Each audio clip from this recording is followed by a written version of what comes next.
We have already broken down the first 8 Week 17 matchups in our Week 17 rankings, and now it's time to rank weeks 1 through 8. If you were here last week, we agreed a lot. It was a little boring, but I'll tell you right now, there's a big difference between our rankings. Hint, my number 2 ranking is Matt's number 8 ranking. So it's going to get really dramatic really quickly. We're walking through these Week 17 matchups to prep you for your best ball leagues. Stay tuned.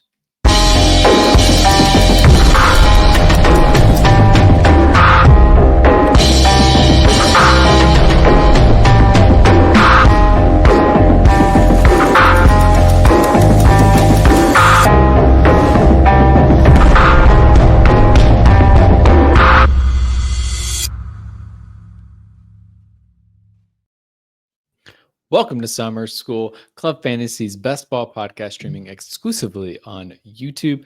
I am your host, Austin Amandolia, and with me, as always, Matt Record. Matt, how you doing? I'm doing great. We're getting closer and closer to real NFL football, so there's no better time to start talking about these Week 17 best ball matchups than right now. Yeah, exactly. I don't know about you, Matt, but I've been a little slow on the best ball drafts this year, in part because I've been waiting for some really sick underdog contests to come out, and I have a very specific style of best ball tournament that I enjoy, and underdog hasn't been doing those in the past month. So today I finally bit the bullet. I transferred my money over to DraftKings, and I am joining drafts left and right now and excited to get into it over the next couple of weeks. Heck yeah. So, as I mentioned in the intro, we are going to be continuing to go through our rankings for those Week 17 matchups, picking our favorite. And yeah, we're doing it because it's a fun way to do it, but also we're talking about strategy and how we're attacking, drafting different players, different teams, how we want to stack them, which players we like and don't like from those matchups along the way. So there's going to be a lot more involved than just going through and boring ranking. We're talking best ball strategy through all of that. If you want to play best ball with us, you can join our Discord league. There is actually a active draft waiting to be filled in that Discord right now. You can also chat with us about any of your other best ball leagues. We also have channels dedicated to all of the other facets of fantasy football. If you're here, you might be playing DFS in a few weeks when the season gets started. We have a DFS channel too, where you can talk about your lineups, get those set every week. So come join us on Discord. The link to that will be in the description of this show. But without further ado, I'm going to just recap really quickly the games that we've already covered from last week. Just so you know, to go back to that previous episode, if you want to hear what we had to say about those. So last week we covered in reverse order, based on Matt's rankings, Steelers versus Browns, Saints versus Titans, Patriots versus Jets, Giants versus Raiders, Seahawks at Panthers, Jaguars at Colts, Texans at Chargers, and Broncos at Chiefs. So if you're here to hear about the Kansas City Chiefs, you got to go back to last week because they were not in our top 8 rankings. Neither one of us had them in our top 8. The interesting thing about this is Matt and I, in technically speaking, have a consensus top 8 rankings. The problem is the order in which we sequenced those is very, very different. And I'm excited to get into it. So we're going to start continuing following Matt's rankings, and then we'll reveal what rankings I have along the way. So Matt, who do you have ranked 8th overall for your Week 17 matchups? Okay. So first of all, crazy that you have this one as the 2nd overall. Crazy. My ranks are definitely correct. But no, for my number 8, I have the Baltimore Ravens against the Green Bay Packers. Implied total of 46.5. So 8. Whoa, those are 2 really good offenses, right? Why do I have them 8th? For one thing, it's in Green Bay, where the weather could be absolutely atrocious. So we'll talk through the rest of these games. For me, weather is a big factor in kind of some of these because they're so close. All of these have similar implied totals. So like we're expecting there to be decent offense, but with there being a chance of bad weather, it put me a little lower down. Another reason why I have this one 8th is I don't love the Packers offense. Love I think we know who he is. He's fine. But who's he going to be throwing to? They have a bunch of wide receiver ones, if you're listening to this, quotations, where they're really all kind of wide receiver 2, wide receiver 3. We don't really know who's going to be the dynamic person there. Matthew Golden is getting a lot of hype as of right now, as of recording this, but I don't love that. I do like Josh Jacobs and what he's done there, but he's old, injury risk. I don't know. I don't love the Packers. Now, on the other side, the Ravens. Yes, that is a very good team with a lot of known players that are going to be drafted very high. Obviously, if you get Lamar Jackson, you're going to have a good time. Derrick Henry, does he stay healthy the entire year? Zay Flowers, Mark Andrews is old.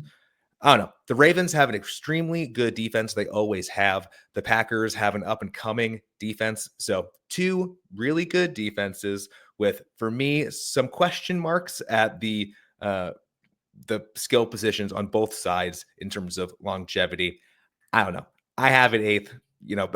Again, we're still the top 8, right? So obviously we still like these teams. But for me, I think there are better matchups for week 17. Yeah. So clearly I disagree because I have this game ranked 2nd overall. I will say I take your point about it being a Green Bay. That is not ideal for this matchup. And keeping that in mind, I probably should lower them in my rankings a little bit. But for me, I look at them, I look at these matchups, as we talked about last week, I look at their upside, their risk based on how likely I think these teams are to fail, the ability to stack players from these matchups, the level of uniqueness involved, how many players, other basketball players, are going to be attacking this game, the level of overall depth and roster quality. So how many players can I get from this matchup and how good are they? And then lastly, of course, the playoff schedule. Um, for me, the things that really stand out for this matchup that I think are what really shot them up the ranking is I think the roster quality between these 2 teams is really good, particularly on the Baltimore side. But I think the Green Bay side carries its weight. I'm a little bit more in on Jordan Love than you are, Matt. Now, I hope everybody feels the same way you do about the Green Bay team matchup this year because I think you're getting Jordan Love and his pass catchers at a discount. And I think that's going to be really beneficial. We talked about this a little bit last week with some of the matchups. There are some matchups where it's going to be easier to get that backdoor sack. I think this is a great case of it where you can get Jordan Love fairly late. You can even get some of his receivers really late that will have enough good weeks that they won't goose egg for your lineup across the whole year, that's what I'm looking for. I need players that aren't going to just give me a 0 all year long. And so because of that, I'm very intrigued by this matchup. I love the quality of some of the players at the top. So off the bat, you've got Derrick Henry, Josh Jacobs, Lamar Jackson, Zay Flowers. Those 4, you probably can only get 3 of those 4. Like you're probably going to have to pick between either Derrick Henry or Josh Jacobs because of how close they are in ADP. They're not quite a full round apart from each other in ADP.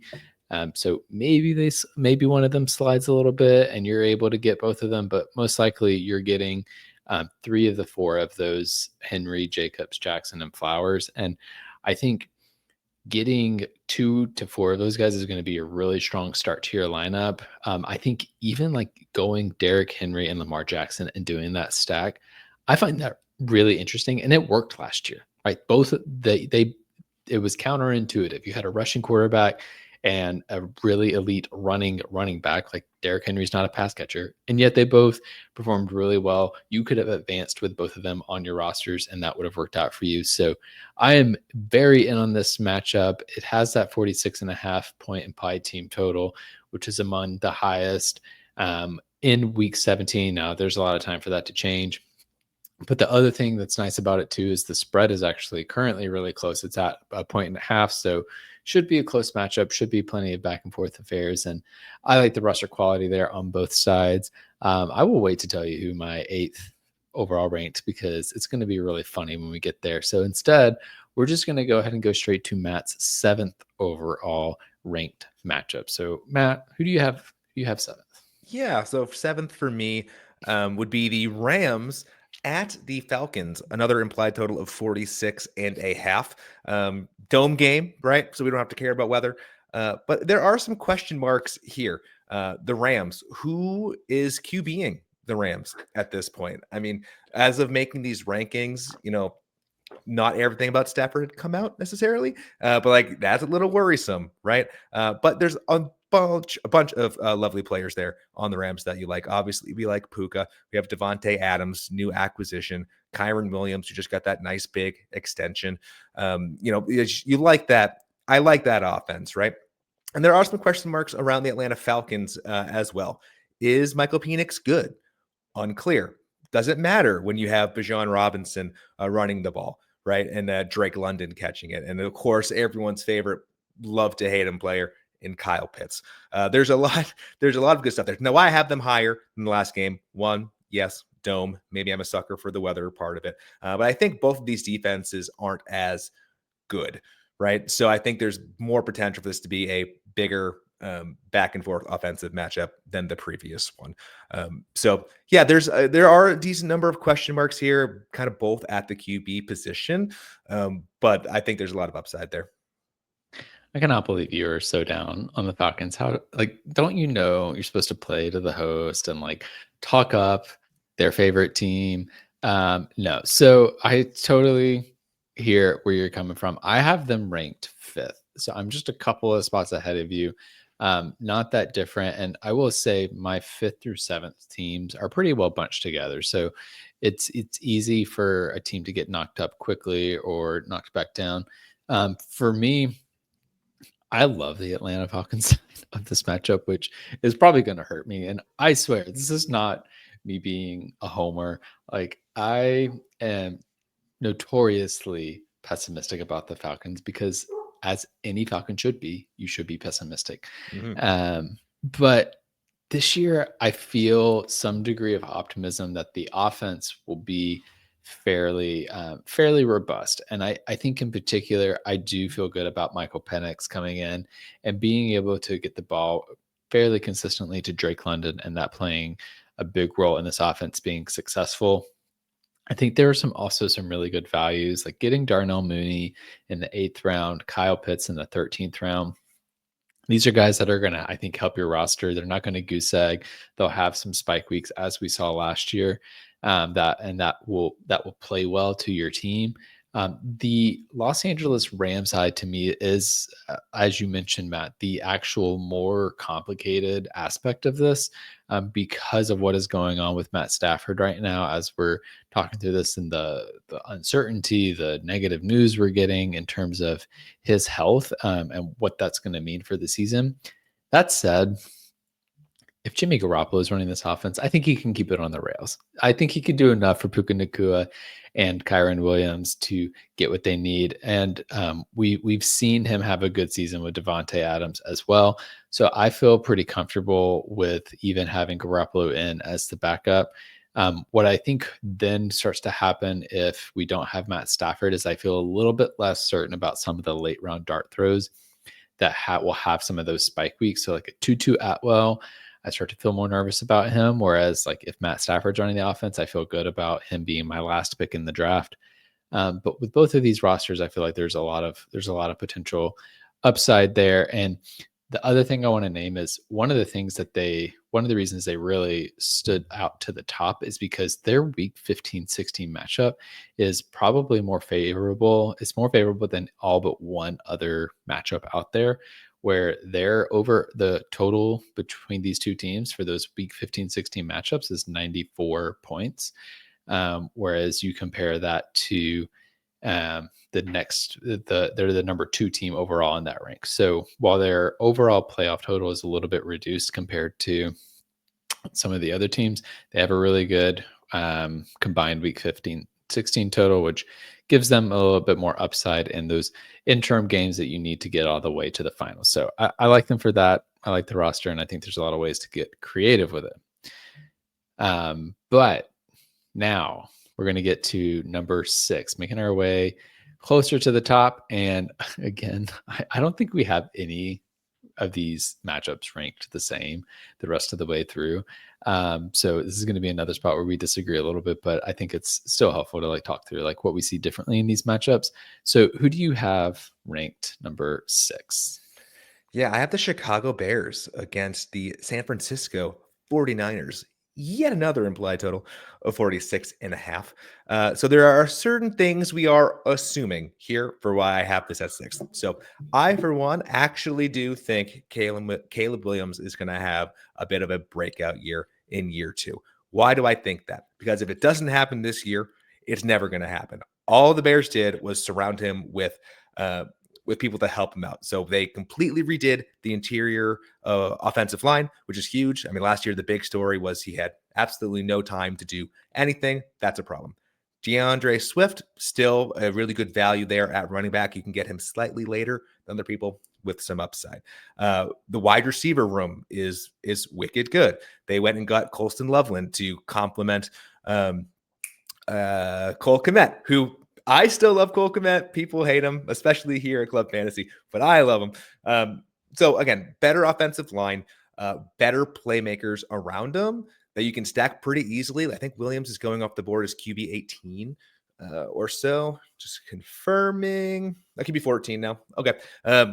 So people are catching on. But there's a lot of really nice, cheap stacks you can get there on the Bears side of the ball. And then the 49ers, there's been some injuries that have happened. So like, is Ayuk back? Can Ricky Pearsall take it over?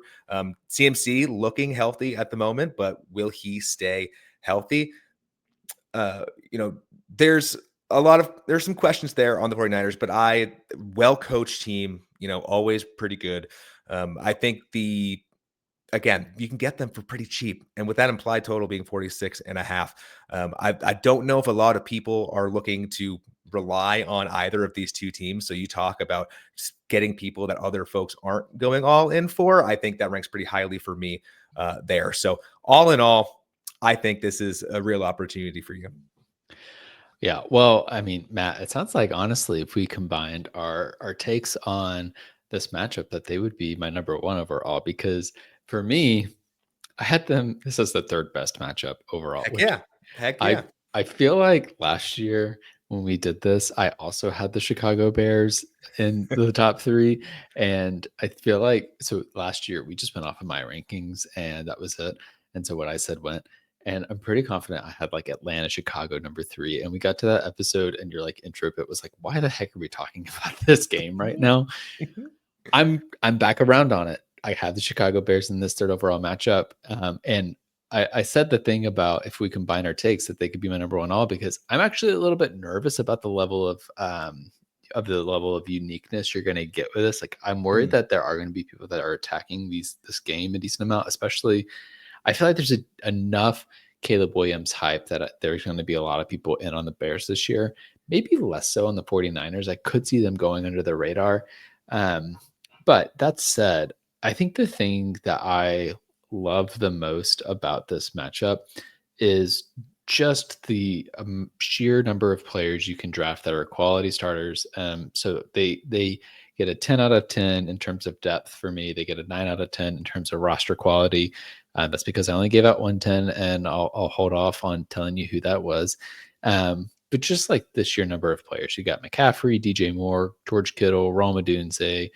I love Juwan Jennings, and I think Ricky Pearsall is solid as well. Brandon Ayuk, I'm worried he's not going to play a ton. So, but like just the name, like if he were to play, that would be incredible. DeAndre Swift, like I'm not that high on him, but in the 7th round, sure, why not?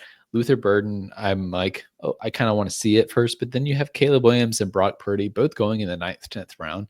This is like the way that I am drafting best ball this year. More often than not, where I am attacking teams like this, where I can get that quarterback in the round 9 to 11 range. And these two teams both fit that bill perfectly. I love the potential upside of Colston Loveland. I think he could be a potential, maybe not like top 3, top 5 tight end, but I think he can definitely outperform his ADP going in round 10. And even going further than that, like I don't mind Roshan Johnson a little bit. I don't mind a Jordan James pick.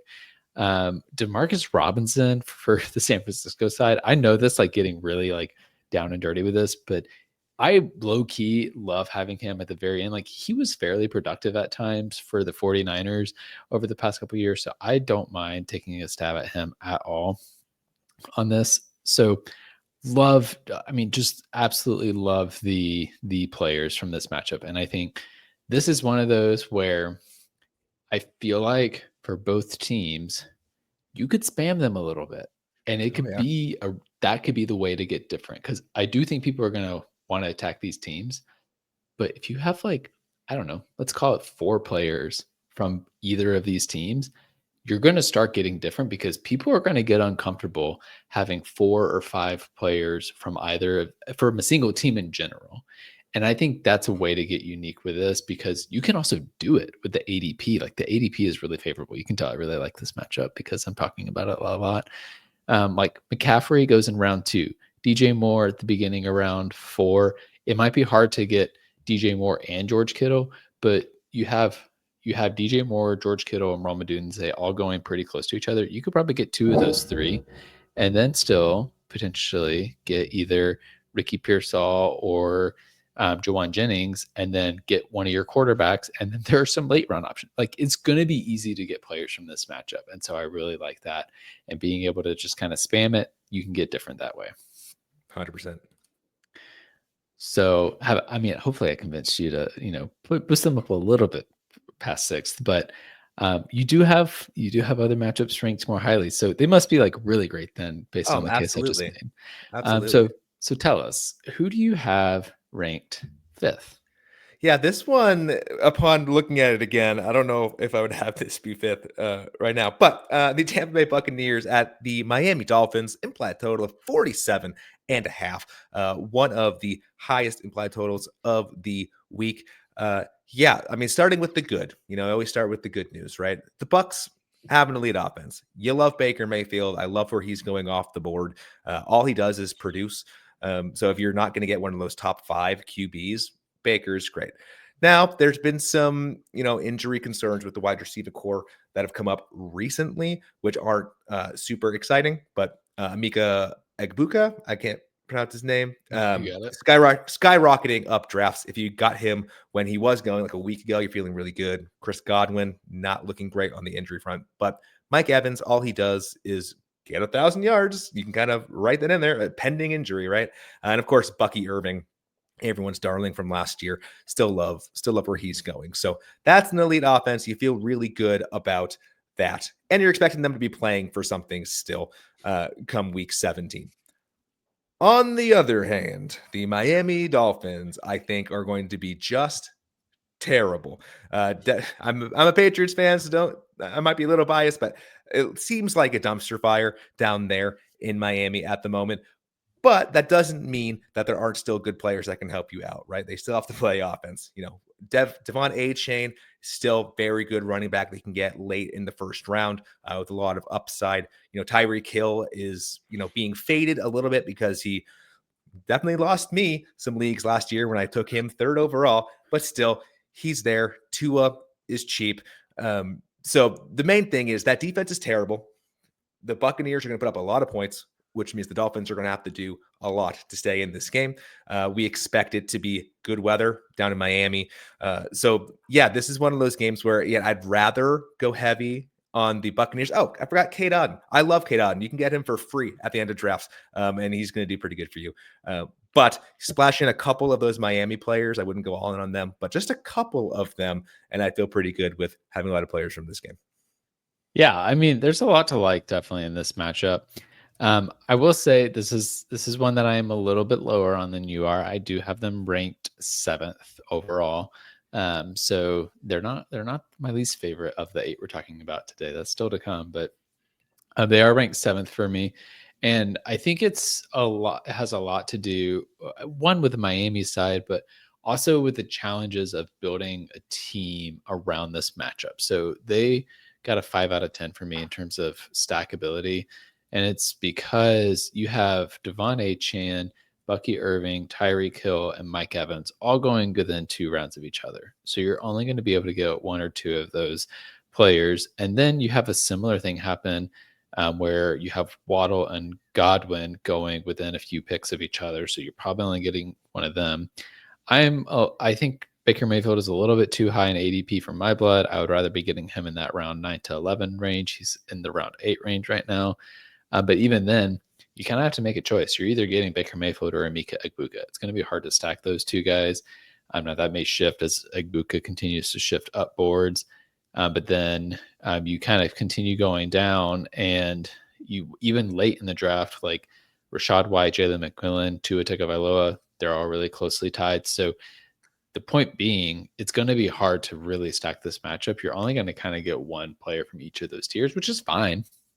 And that means there are ways to get different by doing that and getting different versions of those stacks. It means for me, like when I'm looking at stackability, I'm trying to understand like how many of these players can I actually build on one roster. And for this, it's going to be hard to get a lot from the same roster. And so they scored low in that way for me, which is part of why they ended up 7th overall. They ended up with a 6.4 out of 10 overall score. The other thing is I have questions about the roster quality in general. I'm a little worried about Jalen Waddle and his injury history. Even though he's like technically played most of the games last year, he was like in and out of the lineup all the time. You mentioned Chris Godwin. He's coming back from a knee injury. That makes me nervous. I don't feel super convinced that Bucky Irving is going to like carry the load for 17 games. So I'm a little bit nervous on that front. So I will go after this matchup because, to your point, the places where they scored the highest for me were regarding their team totals for these matchups. They have one of the highest week 17 implied team totals. It's also a small spread there. So Vegas thinks that this is going to be a high scoring matchup and a close game. I like it for that reason. And so I'll get some exposure mixed in there, but they're not maybe one of the matchups that I am like focusing on targeting. It's like, if it happens, it happens. I will say I love Sean Tucker this year. He's like, I think he might be my highest exposed player at this point because I just draft him like every 18th round that I can. So, and I'm cool with that. Okay, so you had the Bucs Dolphins at 5, which means we are down to the final 4. So far in this episode, we talked through the Ravens Packers, the Rams Falcons, the Bears 49ers, and the Bucs and the Dolphins. Fortunately, you have not named either of our number 1 picks, so that'll continue to wait until the end. So we're at number 4. Matt, who do you have ranked 4th overall? Okay, and what might be the best actual real life matchup of the week? I have the Philadelphia Eagles playing against the Buffalo Bills. Implied total 46.5. Is this a Super Bowl preview? Maybe that would be a fun Super Bowl. I mean, we know both teams are very good. Both teams will presumably be playing still for the first overall seed in their respective conferences. Why it's 4th? I mean, if you've been listening and paying attention, I care about the potential for bad weather, which in Buffalo in December or January, I forget when week 17 comes, it could be real bad. It could be messy. Now, thankfully, both teams do still have the ability to run the ball very well. So even if it's snowing, even if it's really cold, there's still going to be the players you want to be good in terms of the rushing are still going to be good, right? Jalen Hurts still going to be just fine. Saquon Barkley still going to be just fine. Josh Allen obviously does a whole lot with his legs. I like James Cook there, running back as well. So, those players are good. But when you have the potential for weather, I'm slightly more worried about the pass catchers. Now, it's still 4th. I mean, these teams have a billion stacks for days, which is great. So, Eagles, obviously, you like A.J. Brown. I think he's finally being drafted about where he's supposed to be drafted. Why? Assuming he's going edge of wide receiver 1, wide receiver 2, which I think feels approximately right, especially with how much they're going to be running the ball. Devontae Smith, you can get him for cheaper than you have been able to in the past. And then, of course, Dallas Goedert at tight end is a steal sort of at the end of drafts. Again, that offense is going to move a whole bunch. I really like him. And then on the Bills, there's fewer people that I am super, super passionate about. Like I do like James Cook. He just got paid. So all those people saying he's not going to get paid, be worried about what Ray Davis. I don't think that's the case. James Cook is still him. But you can get, Dalton Kincaid, again, for fairly cheap. Keon Coleman, Khalil Shakir. There's a lot of cheap stacks if you do go the route of getting Josh Allen. Now, to get Josh Allen, you are kind of building around him because you are paying a pretty high price to get him. Hurts slightly less so, but you're paying a premium to get Allen. So if you're going to do it, you might as well do it. You might as well go all in with some of those people at the end there. So 2 really good teams, potential for bad weather, but they'll be playing for something, and stacks galore. I love it. Yeah, no, I love that take. Now, this is one of the ones where I'm lower than you on. Had to happen. Had to happen eventually. Yes, with me having Green Bay and Baltimore at number 2, we knew that this was going to come eventually. Yeah, so I have the Buffalo Philadelphia game ranked 6th, and I think from the perspective of like the teams, the players in these matchups, everything you said is super accurate, and I just like +1 all of it. I feel like I love both of the rosters. I feel like you can make really quality fantasy teams by targeting either one of these teams, if not both. The place where they suffered the worst in terms of how I score these is the uniqueness. I don't think this is going to be a unique way to build a team at all, and it's one of the kind of quirks of how I score these things where I'm trying to like account for all sorts of different ways that you can think about building your team. And so it often happens that the good teams are less unique. And so they actually get dinged in my scoring system for that way. And that's what's happening here is this is my 10 out of 10 in terms of roster quality. I think that these 2 teams combined, I mean, Philadelphia by itself potentially are the best rosters in the NFL. Having on the Philadelphia side, Saquon Barkley, Jalen Hurts, AJ Brown, and Devonta Smith, I think best roster on that side. And then you add in, there's Josh Allen on the other side of this matchup. It's hard for me to argue with that. But because of that, they're going to be on a lot of different teams. And so getting unique with it, I think you're going to have to get unique elsewhere in your lineup and I think you'll have to get unique with how you stack. Are you willing to stack Saquon Barkley and Jalen Hurts? Are you willing to stack Josh Allen and James Cook? That one I'm not willing to do, I will say, because I think James Cook is going to regress, but maybe you do, and maybe it works. Maybe I'm wrong, and James Cook scores 15 touchdowns again, and they both get there. And so I think that's one place where they really struggle for me is I know that a lot of people are going to attack these players. The other thing is it is hard to stack the elite players in particular. It's very bunched up at the top where you're either getting Saquon Barkley or AJ Brown. You're probably not getting both. You're probably either getting Josh Allen or James Cook. You're not getting both. You may not even be able to get one of them and Devonta Smith. You're definitely probably not getting Devonta Smith and Jalen Hurts unless you're overdrafting Devonta Smith. And at that point, you might be risking some of your overall roster build because one of the easiest ways to hurt your roster is to reach too far for a player on ADP. So if you're reaching like a round ahead for Devonta Smith so you can get that Jalen Hurts stack, that's not something I recommend. I think you're going to hurt your roster that way. I would rather just get Jalen Hurts and maybe just play Jalen Hurts by himself. And I think you could even do that with Josh Allen. Just have Josh Allen and not stress about stacking him as much. Both of those players, they have the ability to perform well and get your team really far in these matchups without those stacks. So I wouldn't force a stack for either one of them. I would feel comfortable going without a stack, even though you ideally want a stack because that's best practice, but also not overreaching on ADP is best practice. So you really have to weigh the pros and cons on that front. And so those are the kind of the main reasons that they ended up 6th overall for me. But, if I take out those considerations, they would shoot up the board very quickly because there's a lot of upside in this matchup. They have a good playoff schedule and the rosters are just so good. And I think there's very low risk for these teams failing, aside from the fact that Saquon Barkley is not going to rush for 2,000 yards again. Like that's going to go downhill. But I think you should be going in with that mindset of drafting him, knowing that he's not going to repeat that. And he can still be a really valuable fantasy asset in best ball leagues. Yeah, and I'll say this about James Cook. I was just looking up some stats for him because everyone likes to say, well, of course, you're looking for touchdown regression. There's no way you can do 15 touchdowns again. Yes, that is the case.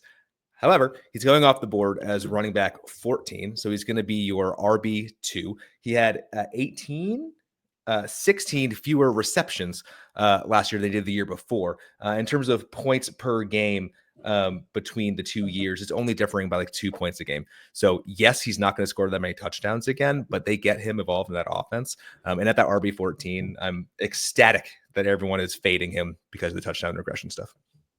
Had to say my piece. Enough people are like, they're hating him. It's like, yes, he's not going to get those touchdowns, but they get him involved other ways.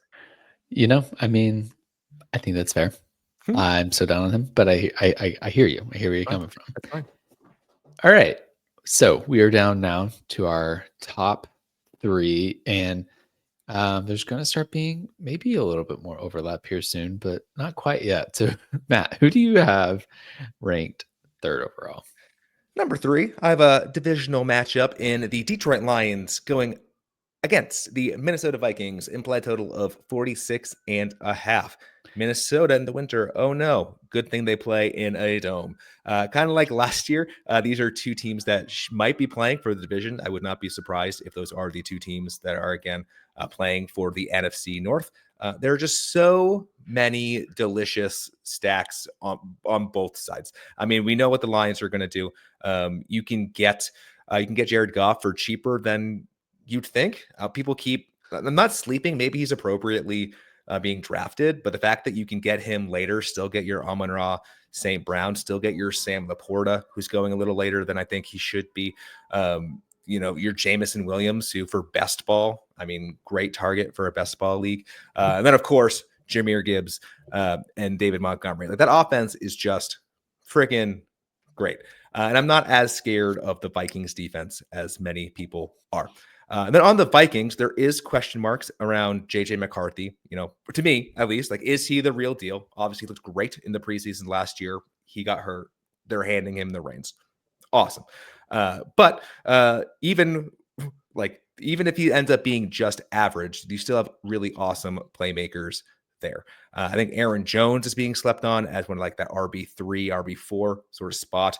Obviously, if you get Justin Jefferson, you're feeling really good. TJ Hawkinson, another tight end people are sleeping on. I think he'll be a nice security blanket for JJ going into it. We don't love the Jordan Addison suspension, but that's only 3 games, so he'll be back. I love both of that. So I know what a lot of people are going to be thinking, though. Oh, hey, NFC North division matchup. They know each other. They don't score points. Oh, no. Here's a fun fact. The last 10 times these teams have played against each other in the last 5 seasons. You know how many times the total did not go over 50 points? Twice. 20%.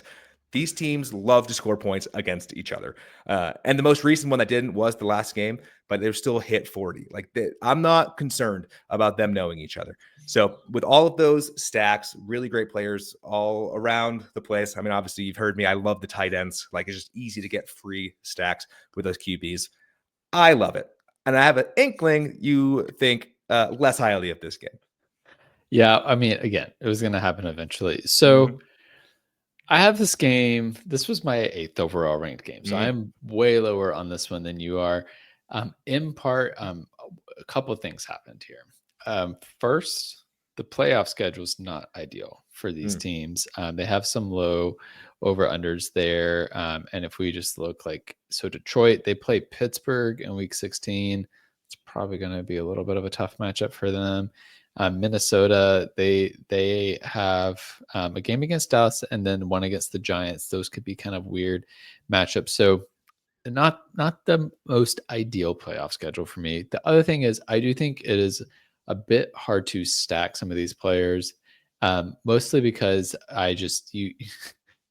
there are 3 players from this matchup going off in the first round. So it's hard to you can't get Justin Jefferson and Amon-Ra St. Brown. You just can't. You have to make some choices there of what stances you're going to take. That's not a reason to not draft these teams, right? It means that there are some challenges to the overall kind of well-rounded scoring approach that I bring, that I take for this. It's hard to stack them, and I do think they're going to be playing.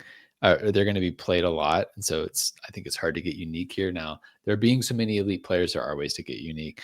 I think I think people have started to catch on probably to the Jahmyr Gibbs, Jared Goff stack, but like that's a really good one where I'm like, I think you could get so pretty unique that way. I don't think it's going to get spammed too terribly. I like doing that. I will say the other thing that does scare me about this matchup is the JJ McCarthy of it all, Mhm. which I don't know what we're getting out of him, and that just terrifies me for putting my money on this game. I'm gonna do it because I do think like Detroit, Minnesota is a very juicy matchup in general on its face to imagine for Week 17.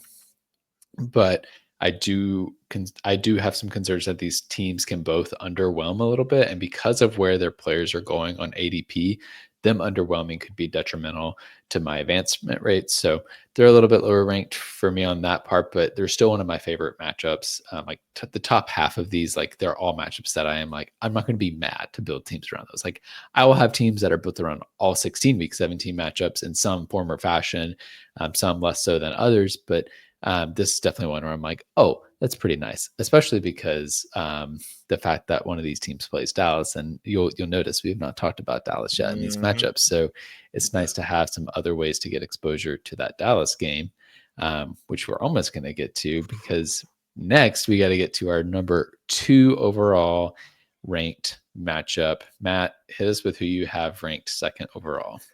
I have the Arizona Cardinals playing the Cincinnati Bengals. Implied total of 47 and a half. I mean, feed me all of this. Everything about this matchup. Uh, I mean, Marvin Harrison gonna break out. I think so. Love me, Kyler Murray. I mean, Trey McBride is him. Uh, James Conner is often slept on, but as long as he stays healthy, but like you can get great value there to not have to necessarily rely on him the entire year. Yeah, the Cardinals defense is bad, which means the Joe Burrow led offense on the Bengals is going to be able to have a great time. I mean, Chase Brown had a huge year last year. Obviously, we love Jamar Chase, often going off as the first overall pick, right? Uh, uh, Mike Gesicki had a really nice year as well last year at the tight end spot. I'm blanking on the wide receiver too for the Bengals. T. Higgins. T. Higgins, yeah. Oh my God. I mean, it's so good. And did you watch the Bengals play defense the other night in week 2 for preseason? No, you didn't, because they didn't play defense. They're going to be terrible. These are two terrible defenses, two really elite offenses that, to your point, it's going to be harder to get some of these stacks. Like if you don't get the first overall pick, you're not getting Chase, but there's enough other options for the Bengals for you to get them later. And the Cardinals, a very similar spot. Granted, if you want the Trey McBride going for like the hero tight end, you do have to invest in that. But that's something, if you can get him in the early third round, I think it's worth doing compared to other people that are around there. So I love this matchup. Yeah, I'm really with you. I have them ranked fourth overall, so a little bit lower than you, but not that much lower. I mean, for me, the overall score for them was 7 out of 10. As a reference, my number 1 team matchup was at a 7.7 out of 10. So not that far away, and the only reason that they're not higher is because, as you mentioned, it is going to be a little bit hard to stack them like get some really deep stacks with them. Like you're not getting it. It's almost impossible to get Jamar Chase, T. Higgins, Joe Burrow on the same roster. And honestly, like I don't think you want to do that. I think a lot of people are going to try and do that, and so actually not doing it is going to be the way to get unique with this roster. But that's the other thing is I think a lot of people are going to want this matchup. I mean, they're Oh, yeah. definitely going to want the Cincinnati Bengals side. There's going to be a lot of Jamar Chase, Joe Burrow stacks out there. If you get that first overall pick, it's almost guaranteed that you're going to go Jamar Chase, Joe Burrow. And so I think if you have the first overall pick, finding other ways to stack off of Jamar Chase is going to be the key to having that team that can differentiate down the stretch. Because as long as you're still like following all of the like normal principles of not overdrafting or reaching too much on players, getting stacks where it's appropriate. But I think like you will want to find other unique ways to stack off of Jamar Chase. I will say for that reason, too, if Jamar Chase ever does fall to the 2 or 3, I think it's like a no-brainer take at that point because just those couple of shifts in the Mhm. positioning of where you are really shifts who lines up for you in terms of ADP. And I think there is going to be a benefit for people who draft who are able to get Jamar Chase not at the number 1 overall pick to have some more uniqueness to their lineup. And I did set up somebody for that just a minute ago because I took Bijan Robinson first overall because I've had a decent amount of Jamar Chase first overall. And so I've tried to, change my exposures a little bit. But I love this matchup for so many reasons. I will say the Bengals offensive line scared the heck out of me. Scary. That is where this goes south if it does Mm-hmm. go south. But it is one of my favorite matchups.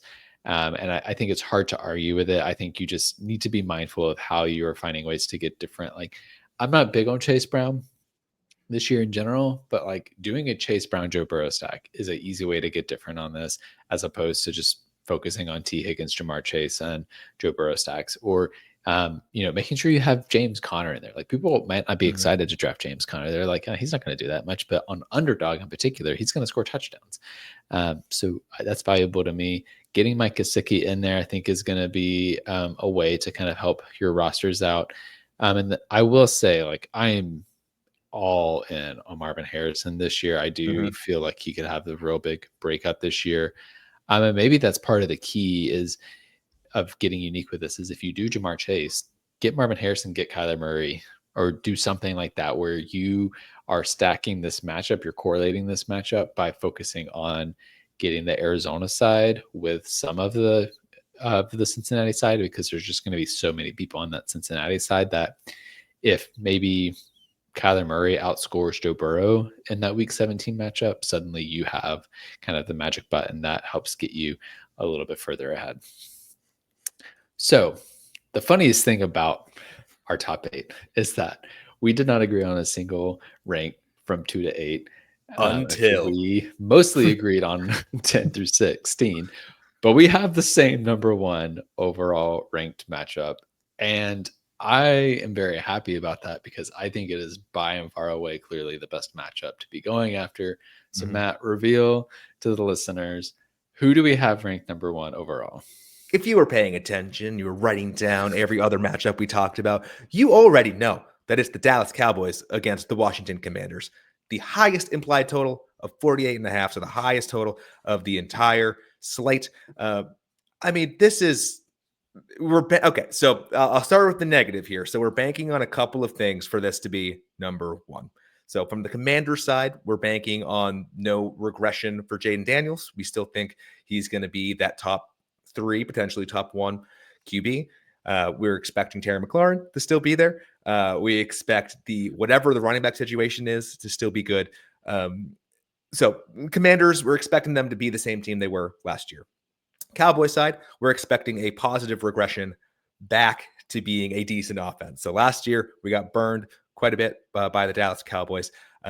But spinning it positive, I think both of these things are going to happen. Like, you love getting Daniels. He's going off the board as QB3. You do have to invest in him, but you get him, you're set. Whatever the running back situation for the Commanders is a little scary with the news that Brian Robinson might be getting traded, being sat out of the week 2 preseason game for Jacory. What's his name? Jumping up ADP. And Austin Eckler's still there.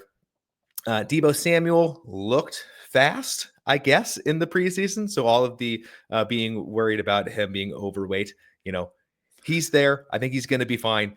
And then on the Cowboys side, I do think they're going to positively regress back. Dak Prescott, he's not the best quarterback in the world, obviously, but he is a professional. There's plenty of excellent playmakers on that team. Obviously, CeeDee Lamb, little going off the board, wide receiver 4 now or so, which is crazy because he has top 1 upside. It's not crazy, but like, there's a chance that you're getting him at value there at the 4th overall wide receiver, which is cool. George Pickens finds himself in a much better situation than catching passes from an ancient Aaron Rodgers. So there's a solid wide receiver 2 there for the Cowboys. And then the running back spot is a little bit of who knows, which you can absolutely take advantage of late in drafts, because if you hit on that, you are going to be sitting really good. So obviously Jadon Blue there, the rookie, I think has the biggest upside versus Javonte Williams, who I think by the time week 17 rolls around, Javonte Williams isn't going to be getting those snaps. It's going to be blue. But yeah, I don't know. Two teams, really good offenses, not great defenses. They're going to be slinging all over the place. I love this matchup. Yeah, I'm very much with you. I love that you call Dak Prescott a professional quarterback. It's hilarious that Is he not a professional quarterback? in real life, like being called professional is like a compliment, but in football terms, being called a professional quarterback is like the biggest slur you could ever have. Last time I checked, Dakota Prescott getting paid to play professional football. That is accurate. But to your point, he's a good enough quarterback to carry this offense by far. And I am so in on CD Lamb, Dak Prescott stacks this year. I kind of don't care how many people go after that same stack, because I imagine people will, when they get CD Lamb, just naturally go to Dak Prescott afterwards. But I think it is so worth it. And I think it is a very easy ticket to advance into the playoffs and then potentially make it to week 17. And you will have 16 to 18 other roster spots to get different.